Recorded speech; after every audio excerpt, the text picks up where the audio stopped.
Hi everyone, Anthony Morganti here. A while ago, Adobe updated Lightroom Classic, Lightroom, and Photoshop. Yesterday, I did a video talking about everything that was new in Lightroom Classic. Today, I'm going to talk about everything new in Lightroom. And when I say Lightroom, I'm talking about what many people call Lightroom CC or the cloud version of Lightroom. Internally, Adobe calls this the desktop version of Lightroom, but publicly, it's just called Lightroom. In a day or two, I'll do a video talking about what's new in Photoshop. Now, in my opinion, there really isn't anything earth-shattering here, but there are some useful new features. Two of those features are also new in Lightroom Classic, and I covered them in yesterday's video. I'm going to save those until the end. Three of the features are new and unique to Lightroom, and one new feature is new to Lightroom, but it has been in Lightroom Classic for a while, and we're going to start there. The feature I'm talking about has to do with the histogram. Now you can see over on the right-hand panel, I have the histogram up here at the top. If you don't see the histogram, because by default it won't be there, hit Command or Control-0 on your keyboard, and it will make the histogram come and go. You also could get to it by going to View, Edit Panels, Histogram. So make sure you have the histogram. And what you now can do in Lightroom, and you were able to do in Lightroom Classic for some time, is you could edit right from the histogram. And what I mean by that is you would just click and drag. I'm going to open up Light, and you can see that I did some editing on this image. If I go over the histogram, if you're not familiar with the histogram, at the far left are the blacks. So every black pixel is plotted. And then as we move to the right, it gets lighter. So we go from blacks to shadows to midtones to highlights to whites. And what you now could do is you could just click and drag on the histogram to adjust those specific sliders. For example, if I want to make this image brighter, I would go right in the middle, click left mouse button and drag to the right. You'll notice the exposure slider is moving to the right. So I'm just editing from the histogram. And a lot of people like to do this. So they want to maybe make the blacks less dark. They could click and move this to the right, or they could make them more dark. And you can see how it's affecting the blacks slider. If I want to affect the shadows, just move over to the shadows area. And I could do that, and so on for highlights. And in the far right, whites. So you now could edit directly from the histogram if you want to. Now, this next new feature I'm going to talk about is unique to Lightroom. So it's not in Lightroom Classic, at least not yet. It has to do with color labels. And to demonstrate this, I'm going to go to Grid View. And you can see I have a number of images here that have color labels. You can see there's some blue and yellow color labels. And you may know or may not know that you could change the color label by just clicking the little circle here. And then you can see there's red, yellow, green, blue, and purple I could choose from, or none. And there's keyboard shortcuts for those. It goes from red is 6 all the way down to blue, which is 9. Purple does not have a keyboard shortcut. Now you could edit not only these names, but you could put a different color or create your own color label. To do that, what you need to do is go up to Photo, Set Color Label, then towards the bottom, you'll see Edit Color Labels. And when you do that, you'll bring this up. And you could see from here, I could change the name of any of these color labels. So, for example, if you may have noticed, or you may not notice, that the yellow images, at least the ones I have labeled yellow, those are actual videos. So I could come in here and write video if I want. And I could change it. I could also change the shortcut. Now, you can't change it to anything. For example, if I roll this open for red, you'll notice I only have the options to change it from 6 to 7, 8, 9, or no shortcut at all. So you can't just put anything there. So you not only could you edit these labels, though, you could actually create your new color with a new label. So click Add Color Label, and you can see there's more to choose from. You see salmon, orange, chartreuse, and so on. So let's just say I want to do salmon, and then I could give it a name. Instead of calling it salmon, I could call it something else, and I could give it a shortcut. Again, you're limited, though, to just 6, 7, 8, or 9 as far as shortcuts are concerned. And then if I'm satisfied and I want to add that color label, I would just click Done, or I could add more than one by clicking Add Color Label again.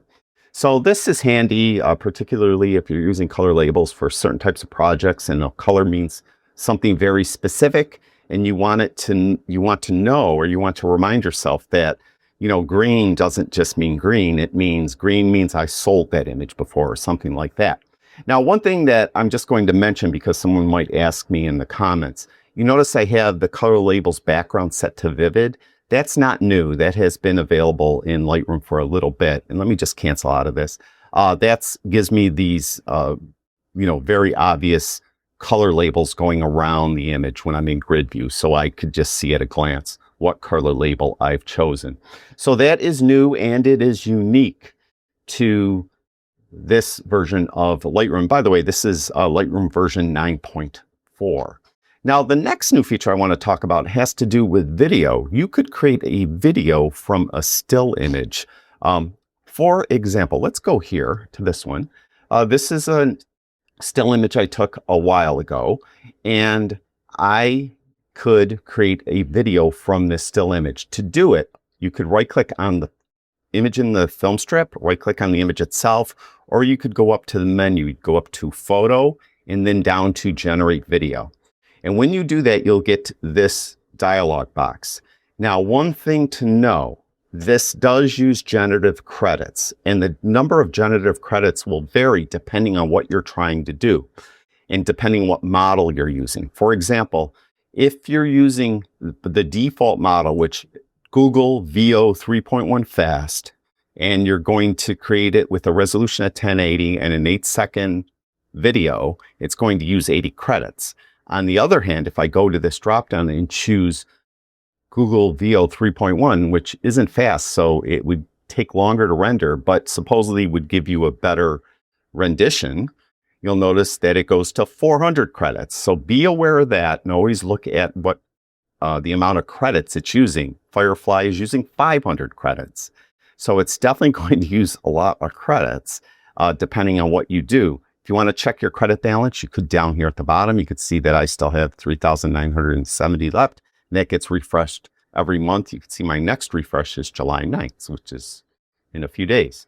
Now, going down, we have aspect ratio. By default, I think it will be at 16.9. You do have the option to do a square or portrait aspect ratio. Resolution, there's only two to choose from. By default, I think is 720p, and that will change the amount of credits you use. See, 720p is 40 credits, 1080p, that's 40 credits too. But I think that does, for some of the options, change the credits.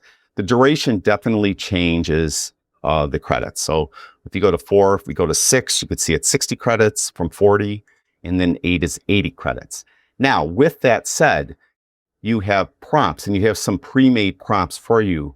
Slow pan, it's a slow pan across the static scene. Subtle motion, you can see it's generating. What it does, it actually looks at your image, and it comes up with a subtle motion suggestion prompt. And for this one, it says the camera slowly drifts forward over the glowing cityscape as car lights gently stream along the highway. So it knows this is a cityscape, and it knows there are cars here. Then it has hyperlapse. You can see what it says for that, or you could do a custom prompt. And I actually did a custom prompt in this, but I'm going to cancel out of this because I already did this already, and it does take some time to render. I believe it took almost 2 minutes for each time I tried it. So be, just aware that it's going to take time to render. Now, what I'm going to do is I'm going to go over here to keywords, because that reminds me what I did.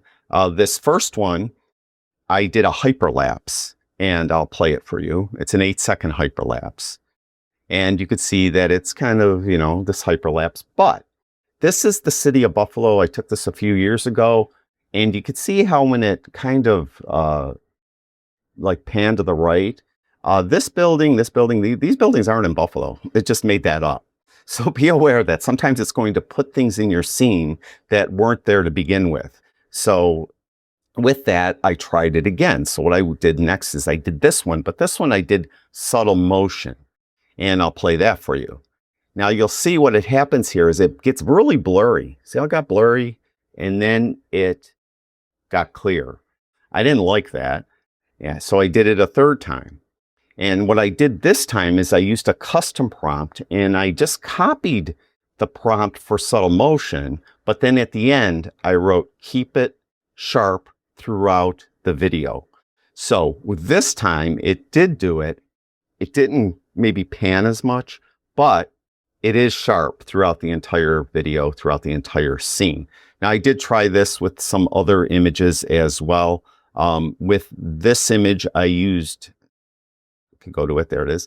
I think I used a custom prompt here because by default, it was making it darker. And I believe I wanted to make it brighter. Let me see if I remember what I did. So let me, it's a custom. See, it says custom here. So I did custom. And by the way, I just wrote that keyword in there. It doesn't do the keywords for you. I wrote that in there to remind me what it did. And you could see, yeah, I had the sun coming up. That's what I did. So you could see what it did. And then I did do this one. And I don't remember what we did here. So this image here was subtle motion. We'll see what we did there. You can see how that one's kind of just like as though it's a drone shot going forward through the city.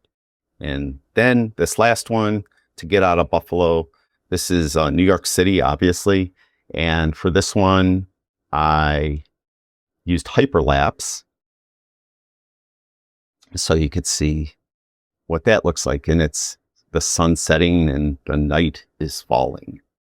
So again, you could access that through the menu like I did, or you could right click right in the image. And then if you do right click right on the image, you want to go down to, oh, you got to be on an image though, not on the video. So right click right on the image and then go down to generate video. And again, just take a look at your credits that you're using so that you know that you're, so you could afford it, I guess, is for lack of a better term. So that is new and unique to this version of Lightroom. Now, those of you that subscribe to my newsletter know that I wrote recently that Adobe is buying Topaz Labs. It hasn't gone through yet, but they're buying Topaz Labs. And you may have noticed that over the past maybe 6 months or so that they've been integrating some Topaz Labs features in not only Photoshop, but in Lightroom as well. And what they've done with this release of Lightroom is they've integrated Topaz Sharpen. So I have this image here and I'm not too happy with the chipmunk. I think it's just not sharp enough. So we're going to try it together. I haven't tried it yet. We're going to sharpen it. Now to get to Topaz Sharpen, you would go up to the top menu, Photo, and then you'd go down to Enhance with AI and then down to AI Sharpen. And then you'll see that it's using Topaz Noise Aware Sharpen. It's one-click intelligent sharpening, enhances details, fix blurriness, and improve photo quality with realistic results. The result will be saved as a new DNG, so it doesn't do anything to the original file. You have the option to do default or strong strength. This isn't that blurry, so I'm going to use default strength. Then you have the option to put Topaz Denoise on top of it because if you have a noisy image, you could do this all in one step, I should say. Now, with that said, I don't think there's much noise in this image, so I'm not going to do that. It doesn't cost any more to use Topaz Denoise, so we're going to click Sharpen.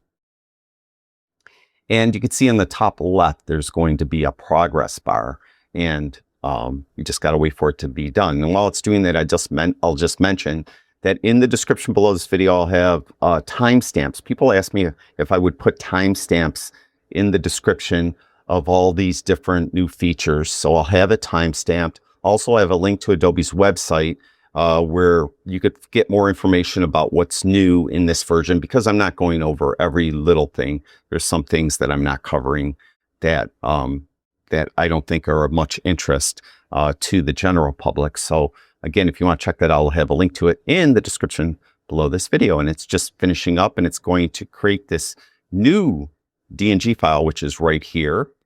And you can see it's right here. And if I could zoom in to our thing, it looks over sharpened to me, but there's that. And there's the original. So the original was a little blurry, as you could see. And there's our sharpened image. Original, blurry. Of course, if you're pixel peeping, it might not be acceptable. If you're just looking at it from a distance, it really does look all right. So that is, again, another feature that is new and unique to this version of Lightroom. Now, let's talk about a feature that is not only new to Lightroom, but it was new to Lightroom Classic as well. And I did demo it in that video, and I used this image to do it. They've improved subject masking. Now, what goes in hand with that is not only will subject masking be improved, but background masking is as well, because all background masking is the inverse of subject masking. So they're both improved in this latest version of Lightroom. So if I go to masking, and if I wanted to do subject, I'd just click subject, and you could see that it's found the subject fine.